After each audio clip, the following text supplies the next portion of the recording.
The neon lights bled through humid air like dying stars. Damon Veil pressed his forehead against the penthouse window, 36 floors above a city that belonged to him. At 36 years old, he commanded billions. Tonight, the silence was suffocating. His phone buzzed. Another merger. Another deal. Numbers that once thrilled him now felt like chains. "Sir, will you need the car?" Marcus appeared in the doorway. "I'll drive myself." The Mercedes purred through empty streets. Damon abandoned and signed contracts and untouched dinners, letting instinct guide him toward the industrial quarter where warehouses had become underground venues. The lucid vault emerged from darkness like a secret. Graffiti crawled up brick walls. The bouncer waved him inside without a glance. Smoke and sweat. Electronic beats pulsing from the walls. This wasn't his world of champagne and polished smiles. Then the lights dimmed. She appeared on stage, wrapped in LED strips that pulsed with her movement. Silver hair caught the strobes like liquid starlight. She didn't dance to the music. She commanded it. Her body spoke a language older than words. Damon had funded artists, sat through galas where culture was currency. None of it prepared him for this. Her emerald eyes swept the room and locked with his. The connection lasted seconds, but left him exposed, stripped of armor. When the music ended, she bowed. Silver hair veiled her face like moonbeams. The room erupted, but Damon remained frozen, studying her with the focus he reserved for hostile takeovers. She stepped off stage, thick-soled boots echoing against weathered floors. Everything about her radiated controlled chaos. The vintage leather jacket. The way she moved through the crowd like water finding its own level. "Hey, silver hair. Dance for us again." 3 men blocked her path. The largest reached for her arm. Damon saw her body coil like a spring. "Move," she said. Her voice was broken glass. They didn't move.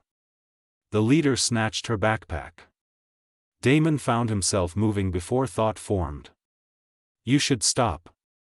His voice cut through noise like a blade through silk. The 3 men turned. Their alcohol-fueled bravado wavered under his stare. Damon didn't need to raise his voice. Power was a language he spoke fluently. They dropped the backpack and disappeared. She studied him with the intensity of someone who read threats in shadows. "I didn't need your help," she said, though curiosity flickered beneath the defensive edge. "Call it boredom." She tilted her head. "So what now? A thank you or a lecture about safety? A drink. To settle the debt of my interference." She considered, then nodded toward the bar. "1 drink." As they walked, Damon caught fragments of her scent. Something clean and wild, like rain on summer concrete. She ordered 2 shots of tequila without asking his preference. "You don't seem like someone who frequents places like this," she observed, salt crystals glittering on her hand before she licked them away. "And you don't seem like someone who accepts drinks from strangers in expensive suits." Her laugh was sharp, musical. "I'd rather dance in lightning storms than live in golden cages." Her eyes found his. "Veil Media Group, right?" "I know who you are, Damon Veil."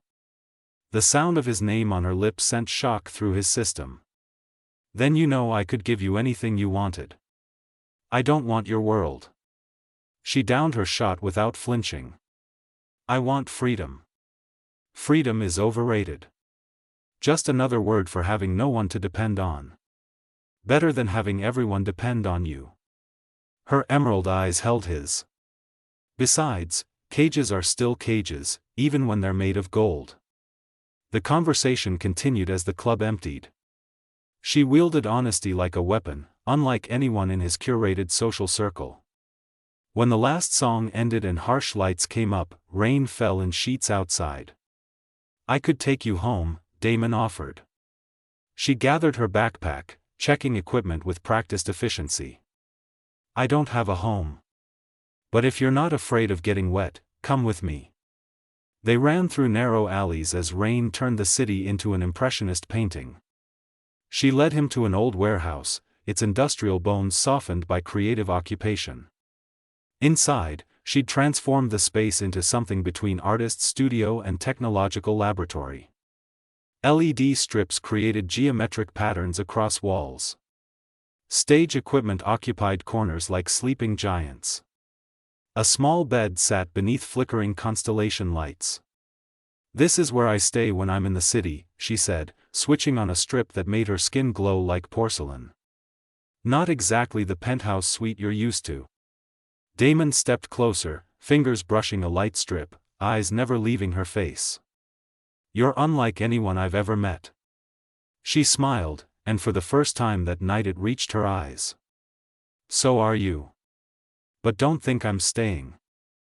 The words barely left her mouth before he pulled her against him.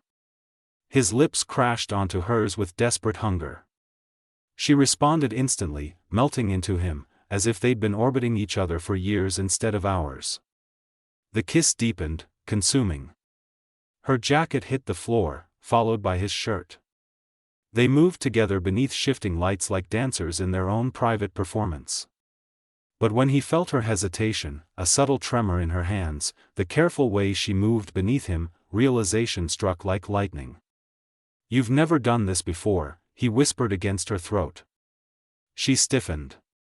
"Does it matter?" It mattered more than anything had mattered in years. The knowledge that she was choosing him, trusting him with something she'd never given anyone, awakened something primal in his chest. "It matters," he said, voice rough with barely controlled need. "It matters everything." And as they moved together beneath the electric constellation she'd created, as she gasped his name and dug fingers into his shoulders like anchors, Damon Veil felt something crack open inside him that he'd thought was permanently sealed. When dawn crept through dusty windows, painting everything gold and amber, he reached for her. The bed was empty. She was gone. Damon stared at the empty warehouse for 20 minutes. His expensive suit wrinkled beyond salvation, searching for any trace that she'd existed beyond lingering scent on his skin. The LED strips hung dark and lifeless, no longer pulsing with electricity. She hadn't even left her name. He drove back to his penthouse in silence, knuckles white against the steering wheel. The city looked different in daylight. Mundane. Predictable. Stripped of magic. In his bathroom mirror, he found marks on his shoulders where her fingers had gripped him. Small proof the night hadn't been hallucination. "Sir, your 9 a.m. with the solar investors has been moved to 10:30. His assistant Alina announced as he entered his office 3 hours later. Her tone was carefully neutral despite his disheveled appearance. "Cancel it," Damon said, loosening his tie. "Cancel everything until noon." Alina's pen froze above her tablet. In 7 years, she'd never heard those words. "Find her," he said. "Sir." "Silver hair. Performs at underground clubs. Uses LED equipment in her act. Find her." Alina's eyes widened slightly, but she nodded. "I'll start immediately." 3 days passed like torture. Damon threw resources at the search that would have made shareholders revolt. Private investigators. Social media analysts. Club owners on his payroll. Nothing. She was a ghost. No social media presence. No registered business. No trail. On the 4th night, he returned to the lucid vault. The bouncer recognized him with a nod. "The dancer," Damon said, sliding $200 across the weathered table. "Silver hair. LED lights. When does she perform next?" The bouncer pocketed the money without looking. "She's gone, man. Travels constantly. Never stays in one city more than a week." "Where?" "She doesn't tell anyone. That's kind of her thing." Damon's jaw clenched. "If she comes back, you call me." He handed the bouncer a card with his private number. The bouncer studied the card, recognition flickering. "You're that Veil guy. The billionaire." "Yes. She won't like that you're looking for her. She runs from people like you." Then she shouldn't have made me feel alive for the first time in a decade. The words hung in smoky air between them. The bouncer's expression shifted to something like understanding. "I'll call. But don't expect anything." 2 weeks became 3. 3 became a month. Damon threw himself into work with renewed intensity, but everything felt hollow. Board meetings were theater. Acquisition deals were chess games where all pieces looked the same. At night, he drove through the city, searching underground venues and artist collectives, always hunting for that flash of silver hair. Then, on a rain-soaked Tuesday in September, his phone rang. Unknown number. "Veil. She's here." The bouncer's voice was low. "But you didn't hear it from me." Damon was in his car before the call ended. The lucid vault was packed when he arrived. Bodies pressed together in darkness. Air thick with anticipation. Then the lights dimmed and she appeared. The same silver hair. The same emerald eyes. But something was different. There was fragility to her movements that hadn't been there before. Guardedness. She danced like someone trying to outrun demons. When the performance ended, Damon moved through the crowd with singular purpose. She was heading for the back exit, backpack slung over her shoulder, running again. She froze. Turned slowly. When her eyes met his, something flashed across her face. Shock. Fear. And something else he couldn't name. "You shouldn't be here," she said. "You left. That was the point. Without even your name." Her jaw tightened. "Luna. My name is Luna. Luna." He tasted the word. "Why did you leave?" "Because staying would have been a mistake." "For who?" "For both of us." She moved toward the exit, but he blocked her path. "One night wasn't enough. It has to be." "Why?" "Because I'm not who you think I am." "Then tell me who you are." Luna's eyes searched his face, and he saw the war raging behind them. Fear battling desire. Logic fighting instinct. "I can't," she whispered. "Can't or won't?" "Both." The rain had started again outside. Thunder rolled through the city like a warning. "Come with me," Damon said. "Just for tonight. Let me understand." "You don't want to understand. You want to possess." The word struck like a physical blow because they held truth. "Maybe," he admitted. "But I also want to know why you've been haunting me for 6 weeks. Why I can't focus on anything without seeing your face. Why everything in my life feels like background noise compared to 4 hours with you." Luna's breath caught. Her defenses cracked just enough for him to see vulnerability beneath. "One night," she said finally. "But then you let me go. No searching. No investigators. No trying to find me again. I can't promise that. Then we have nothing to say to each other." She tried to push past him, but he caught her wrist. The touch sent electricity racing up his arm. "Fine," he said. "One night. Then I let you go." The lie tasted bitter on his tongue, but he told it anyway. They went to his penthouse this time. The space felt too large, too sterile compared to her warehouse sanctuary. But when he poured wine and she kicked off her boots and curled up on his leather couch, something in the universe shifted into place. "Why do you run?" he asked. "Why do you chase?" "Because you made me feel something. Feeling isn't always good. It's better than being numb." Luna studied him over the rim of her wine glass. "You think you're numb, but you're not. You're buried. There's a difference." "And you? What are you?" Careful. Careful of what? Luna set down her glass, stood, and walked to his floor-to-ceiling windows. The city sprawled below like a circuit board. I had a sister, she said quietly. Younger. Brighter. Everything I wasn't. Her reflection in the glass looked haunted. 3 years ago, she got involved with someone powerful. Someone who promised her the world. He was older. Rich. Charismatic. Damon's chest tightened. He destroyed her, Luna continued. Not physically. Worse. He made her dependent. Controlled her. When she tried to leave, he threatened everything she loved. Her career. Our family. Me.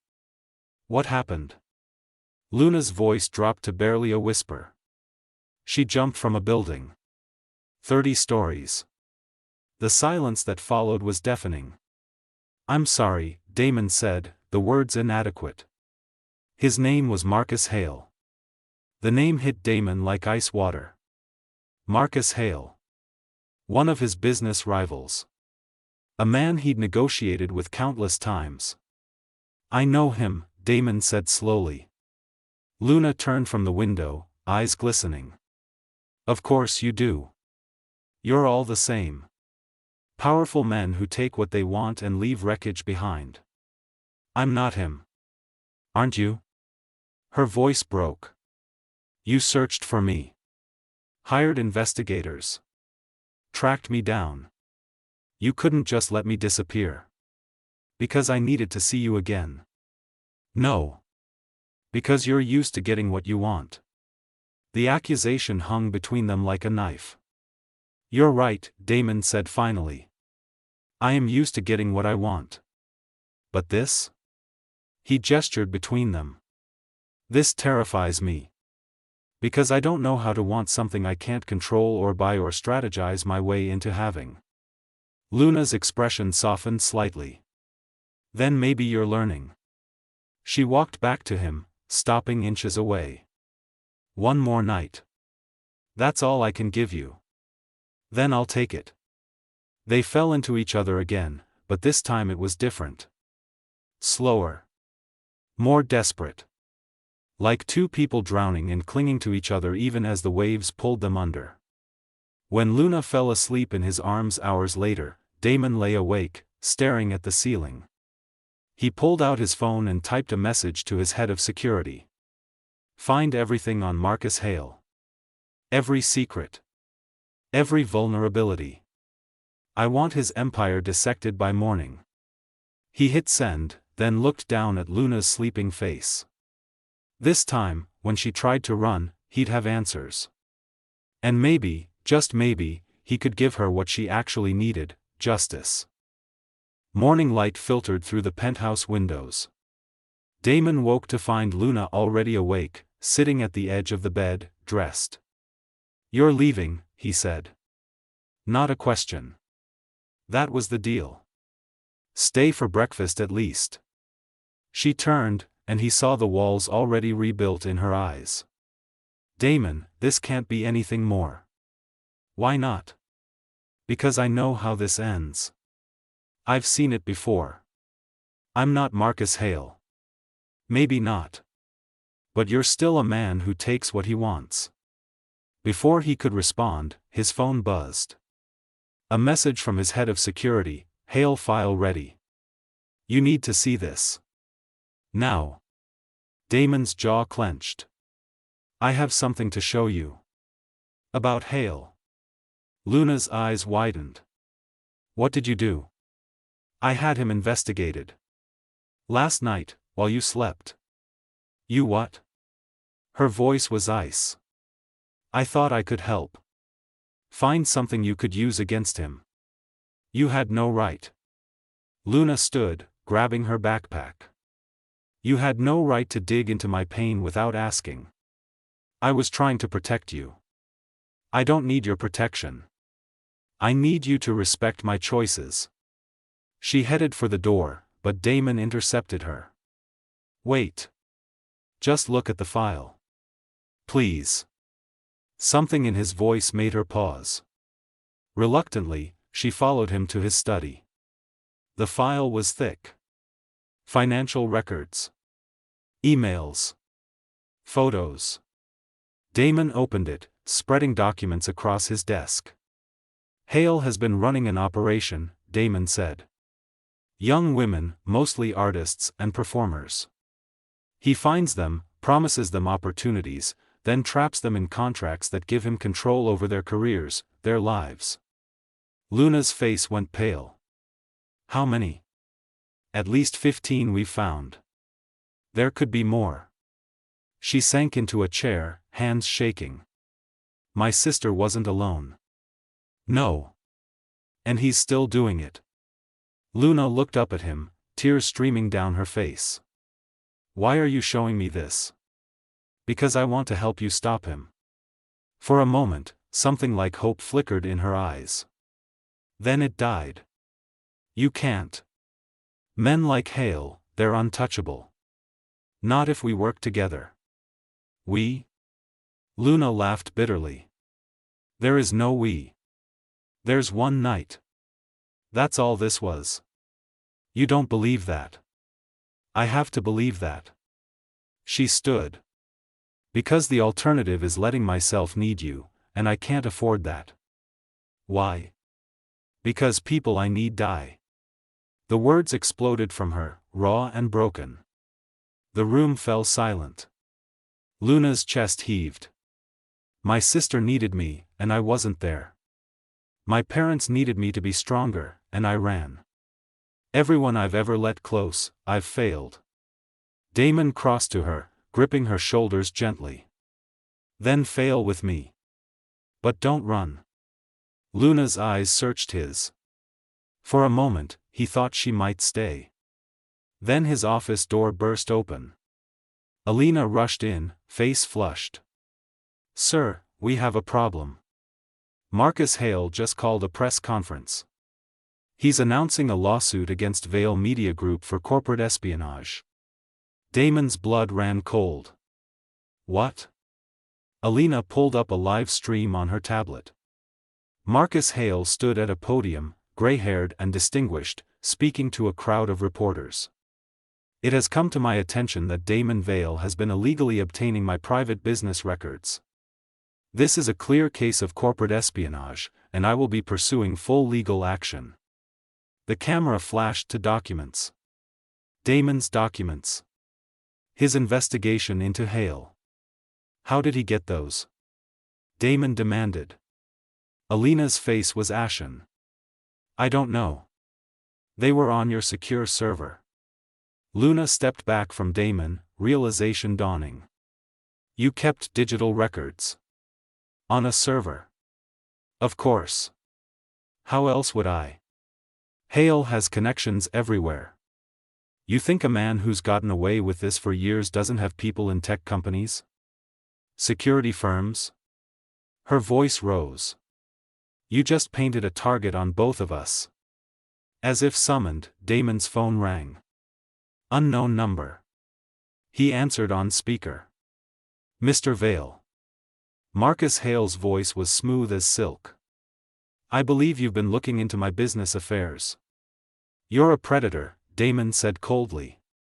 I'm a businessman. And you've just committed a felony. But I'm willing to negotiate. I don't negotiate with people like you. Not even for her. The line went dead. Luna's face drained of color. He knows about me. How? The club. Someone must have told him you were there, asking questions. Following me. She backed toward the door. I need to leave. Now. Luna, wait. Don't you understand? You just made everything worse. Hale doesn't just destroy people. He erases them. And now he knows I'm alive, that I'm talking to you, that I'm a threat. I'll protect you. You can't. She was at the door now. You're not invincible, Damon. Neither am I. And together, we're just a bigger target. Then we fight him together. No. Luna's voice broke. We don't. Because I won't let another person I care about die because of me. She ran. This time, Damon didn't chase her. He stood frozen, the weight of his mistake crushing down on him. Alina's voice was quiet. Sir, what do we do? Damon looked at the file on his desk. The evidence that could bring down Marcus Hale. The evidence that was now worthless because Hale had outmaneuvered him. Get our legal team on damage control, he said. And find Luna. I don't care what it takes. Find her and keep her safe. Sir, she made it clear she doesn't want to be found. I don't care what she wants. Hale knows about her now. That makes her a target. As Alina left, Damon pulled up the live stream again. Hale was still speaking, but now he was showing photos. Photos of Luna. At the club. Leaving Damon's penthouse. This woman, Hale said, has been feeding Mr. Veil lies about me. Defamatory lies designed to ruin my reputation. I want the public to know that I am the victim here. The screen shifted to an old photo. Luna, younger, standing next to a girl who looked remarkably like her. This is Luna Reeves, Hale continued. Sister of Sarah Reeves, who tragically took her own life 3 years ago. Luna has been unable to accept her sister's mental health struggles and has instead created a fantasy where I am somehow responsible. Damon's fist slammed into the desk. Hale was rewriting the narrative. Making Luna look unstable. Making himself the victim. And Damon had handed him the ammunition. His phone buzzed. A text from an unknown number. He knows where I am. He's always known. I'm sorry I dragged you into this. Forget about me. Forget about us. Some battles can't be won. Damon stared at the message, then at the file on his desk. Luna was wrong. Every battle could be won. You just had to be willing to lose everything to win it. And for the first time in his life, Damon Veil had something worth losing everything for. Damon didn't sleep. He spent the next 48 hours in his office, surrounded by lawyers, investigators, and a plan that grew darker by the hour. Marcus Hale had made one mistake. He'd underestimated how far Damon was willing to go. On the third day, Alina entered his office carrying a tablet and wearing the expression of someone who'd found something terrible. Sir, you need to see this. She pulled up security footage. Luna, entering a building downtown. The timestamp was from 20 minutes ago. Where is that? Hale Industries. Main office. Damon's blood turned to ice. She went to him. It appears so. He was moving before Alina finished speaking, grabbing his jacket and keys. Sir, you can't just walk in there. Watch me. The Hale Industries building was 40 stories of glass and steel. Damon bypassed security with a combination of bribes and threats that would have made his board of directors resign.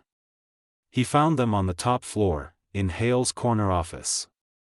Luna sat across from Marcus Hale, her silver hair pulled back, face pale but composed.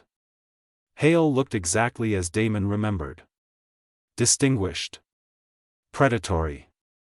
Smiling. Mr. Veil, Hale said pleasantly. How unexpected. Damon ignored him, eyes on Luna. What are you doing? Luna didn't look at him. Making a deal. What kind of deal? The kind where everyone walks away, Hale said. Miss Reeves has agreed to sign a statement retracting her accusations against me. In exchange, I'll drop the lawsuit against you and leave her alone. That's a lie, Damon said. Men like you don't honor deals. Men like me honor contracts. Hale pushed a document across his desk toward Luna. All she has to do is sign. Don't, Damon said. Luna finally looked at him. Her eyes were empty, resigned. It's over, Damon. It's not over. We have evidence. Evidence you obtained illegally. Evidence that will destroy your company in court even if we somehow win. She picked up the pen. This is the only way. There's always another way. Not this time. Luna's hand trembled as she moved the pen toward the document. Some people are too powerful to fight. Your sister thought that too, Damon said quietly. Luna froze. Don't. She thought she had no choice. That he was too powerful. That fighting back would only make things worse. You don't understand. Then help me understand. Because from where I'm standing, you're about to let him win. Again. Tears welled in Luna's eyes, but she didn't move the pen. Hale's smile widened. Miss Reeves, you're making the right choice. Your sister made poor decisions. Don't follow her path. The mention of her sister broke something in Luna. She stood abruptly, the unsigned document forgotten. My sister, she said, voice shaking with rage, was brilliant and kind and everything good in this world. And you broke her. I did nothing but offer her opportunities. You trapped her. Controlled her. Made her feel like she had no way out. She was emotionally unstable. Everyone knew it.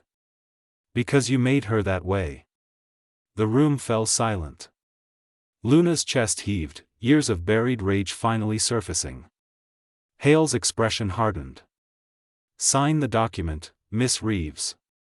Or I will make your life, and Mr. Veil's life, a living hell. Do it, Damon said. Both Luna and Hale turned to him in surprise. Excuse me? Hale said. Damon pulled an envelope from his jacket and placed it on Hale's desk. This is a signed confession from 3 of your former victims. Women you trapped in exploitative contracts. Women who are willing to testify in court. Hale's face paled. That's meaningless. You obtained those illegally. Actually, they came to me. Voluntarily. After your press conference, they saw your face on the news and contacted my office. Damon leaned forward. You made a mistake, Marcus. You went public. You made yourself visible. And that made them brave. It won't hold up in court. Maybe not. But it will hold up in the court of public opinion. Damon pulled out his phone, showing a prepared press release. I have a dozen journalists ready to run this story. Your victims. Their testimonies. Your pattern of abuse. By tomorrow morning, your name will be synonymous with predator. Hale stood, face red. You're bluffing. Try me. The 2 men stared at each other across the desk. Luna watched, barely breathing. Finally, Hale laughed. It was a cold, brittle sound. You think you've won. But you're forgetting something important. What's that? I know what you did. Hale's eyes moved to Luna. 3 days ago, you transferred $5 million from Veil Media Group's acquisition fund into a shell company. A shell company that just happens to be registered in Luna Reeves' name. Damon's blood ran cold. That's right, Hale continued. While you were digging into my business, I was digging into yours. And I found something very interesting. Embezzlement. Fraud. Using company funds for personal gain. He smiled. The board of directors will be fascinated to learn their CEO is a criminal. Luna's face went white. That's not possible. It's very possible. I have documents. Bank records. All perfectly fabricated, of course, but they'll hold up long enough to destroy Mr. Veil's reputation and career. Damon felt the trap closing. Hale had been 3 steps ahead the entire time. So here's my real offer, Hale said. Luna signs the retraction. You both disappear from my life. And I don't release the evidence of your embezzlement. Everyone walks away. Luna looked at Damon, horror in her eyes. He's framing you because of me. It's fine, Damon said. It's not fine. Your career, your company, everything you've built. It doesn't matter. Yes, it does. Damon crossed to her, taking her hands. Listen to me. I spent 15 years building an empire that made me feel nothing. Then I spent 4 hours with you and felt everything. If I have to choose between my company and you, there's no choice. You can't do this. I already have. He turned to Hale. Release your fake documents. Destroy my reputation. I don't care. But Luna walks out of here free, and you never contact her again. Damon, no. Luna's voice broke. That's not enough, Hale said. I want the retraction. Signed. In her blood if necessary. Then you'll have to kill us both, Damon said calmly. Because neither of us is signing anything. The office fell silent. Outside, the city sprawled, indifferent to the war being waged 40 stories up. Hale studied them both, then slowly smiled. You really love her. That's none of your business. It's entirely my business. Because love makes people stupid. Reckless. Willing to throw away everything. He leaned back in his chair. Fine. Luna goes free. No retraction necessary. But you? He pointed at Damon. You'll take the fall. I release the embezzlement documents. Your board removes you.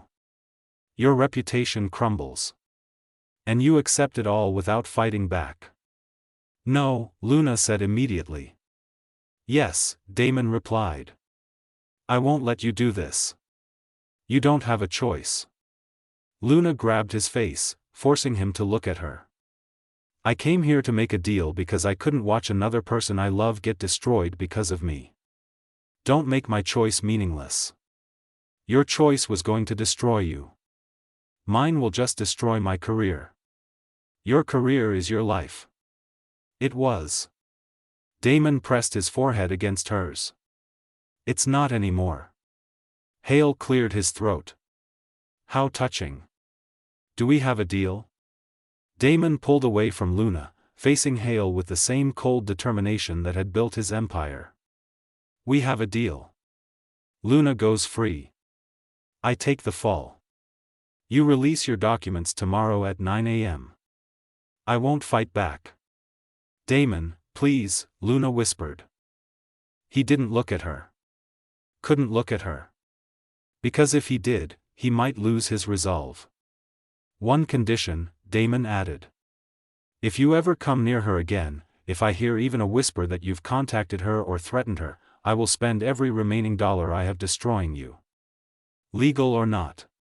Consequences be damned. Hale considered this, then nodded. Agreed. Then we're done here. Damon turned to leave, but Luna grabbed his arm. I can't let you do this. You have to. He finally met her eyes. Because you were right. Some battles can't be won. But they can be survived. And I need you to survive. Tears streamed down her face. I hate you for this. Good. He cupped her face gently. Hate me from a distance. Hate me while you're safe and free and dancing in lightning storms. That's all I need. He kissed her forehead, then walked away. Luna stood frozen, watching him leave, Hale's triumphant smile burning in her peripheral vision. And in that moment, she realized something crucial. Damon was wrong. Some battles couldn't be won through sacrifice. But they could be won through surrender. To the right thing. The next morning, Damon sat in his penthouse, watching the sunrise paint the city in shades of amber and gold. His phone had been ringing non-stop. Board members. Journalists. Lawyers. He ignored them all. At 9:01 a.m., every major news outlet ran the story. Veil Media Group CEO embezzles millions. The documents were damning. The evidence, though fabricated, was flawless. His phone rang again. Alina. Sir, the board is calling an emergency meeting. Let them. They're going to remove you. I know. Sir, we can fight this. The documents are fake. We can prove it. No, we can't. And even if we could, the damage is done. Silence on the other end. Then, quietly, was she worth it? Damon looked at the city, remembering silver hair and emerald eyes and 4 hours that had cracked open his soul. Yes. He hung up. At 10 a.m., there was a knock on his door. Damon opened it, expecting lawyers or security or someone from the board. Instead, Luna stood there, backpack slung over one shoulder, eyes blazing. You're an idiot, she said. You should be halfway across the country by now. I should be. But I'm not. She pushed past him into the penthouse. Because I finally figured something out. What's that? You're not the only one who gets to make sacrifices. She pulled a tablet from her backpack and thrust it at him. Look. On the screen was a video. Luna, sitting in front of a camera, looking directly into the lens. My name is Luna Reeves, her recorded image said. 3 years ago, my sister Sarah was driven to suicide by Marcus Hale. For years, I stayed silent because I was afraid. But I'm not afraid anymore. The video continued. Luna laying out everything. The manipulation.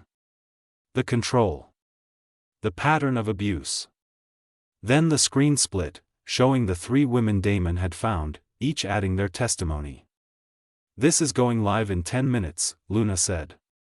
To every major news outlet, every social media platform, everywhere.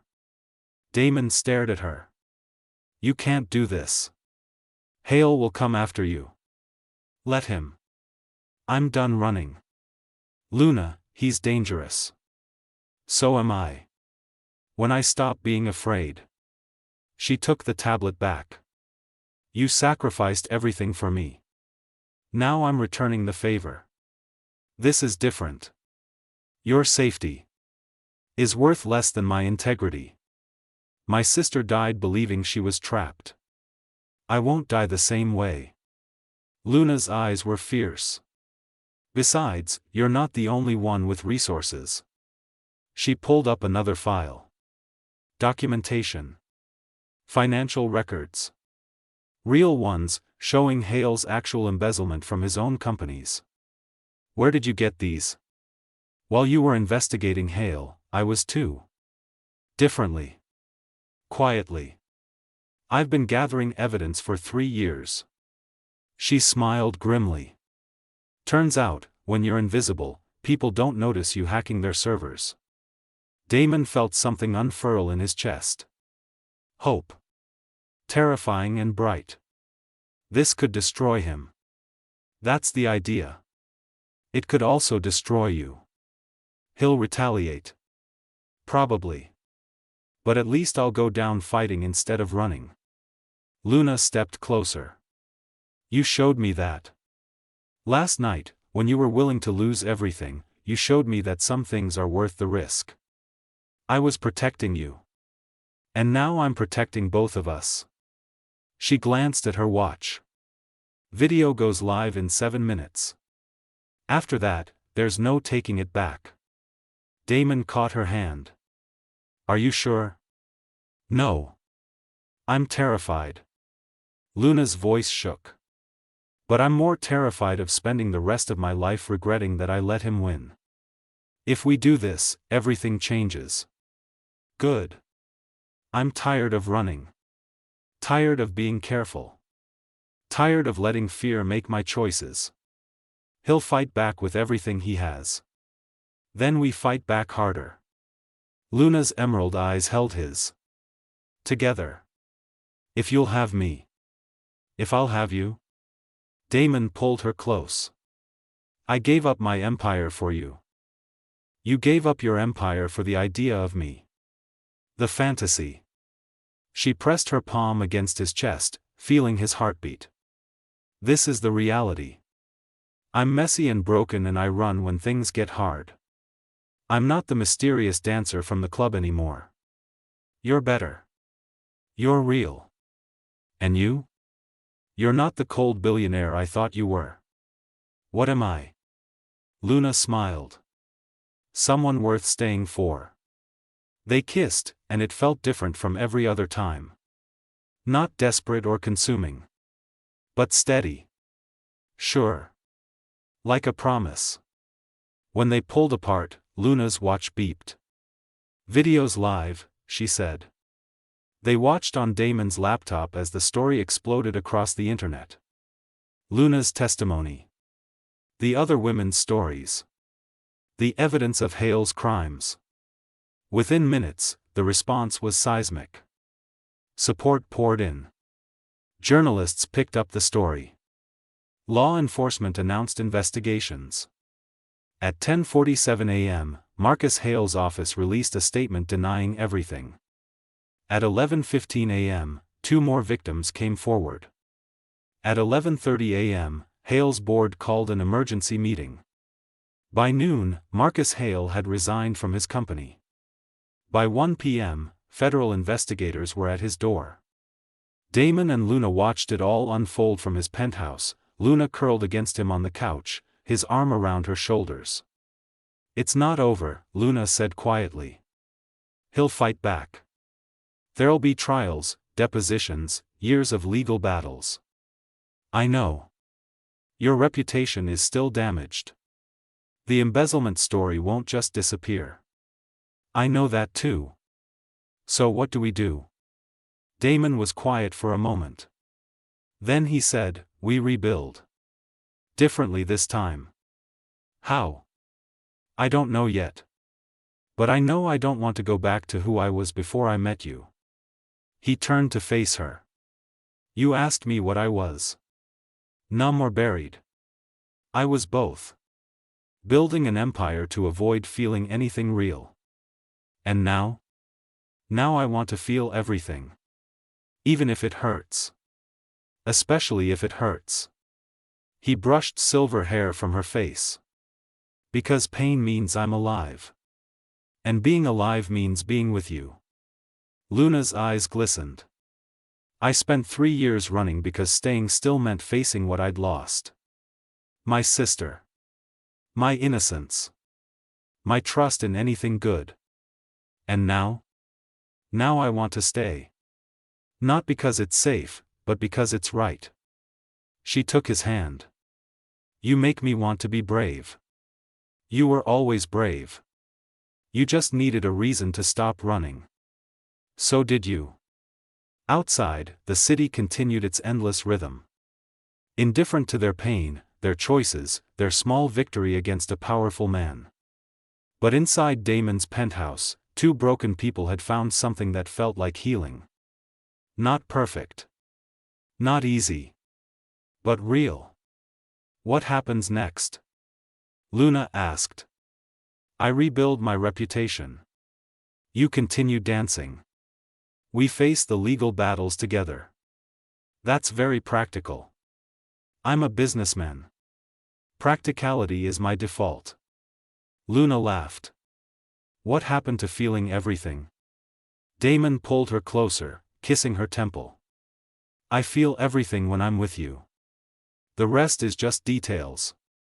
They sat in comfortable silence, watching the city wake up to a world where Marcus Hale's power was crumbling and their own future, uncertain as it was, stretched before them like an unwritten story. I love you, Luna said suddenly. I tried not to. I fought it. But I do. I love you too. Damon's voice was rough with emotion. I didn't know I could until I met you. So what now? Now we live. Messily, imperfectly, together. No running. No running. No sacrificing everything without asking. Well. Damon smiled. I can't promise that. But I'll try to consult you first. Luna kissed him, soft and sweet and full of promise. Outside, the city hummed. Inside, two people who had spent years building walls finally let them fall. It wasn't a fairy tale ending. There would be trials ahead. Hale would fight back. The legal system would grind slowly. Damon's reputation would take years to rebuild. Luna's trauma wouldn't disappear overnight. But they would face it together. And that, they both realized, was better than any fantasy of perfection. Because perfect was boring. Real was terrifying. But real was also beautiful. And they had fought too hard to settle for anything less. Luna shifted in his arms, her head resting against his chest, listening to the steady rhythm of his heart. "Thank you," she whispered. "For what?" "For seeing me. Not the dancer. Not the mystery. Just me. Thank you for staying. For trusting me with your broken pieces. They fit pretty well with yours." Damon laughed, the sound genuine and free. "They do, don't they?" As the afternoon sun painted the penthouse in gold, they stayed there. Two scarred souls who had collided in a smoky club and somehow found in each other the courage to stop running and start living. It wasn't the ending either of them had expected. But it was the one they both needed. The end.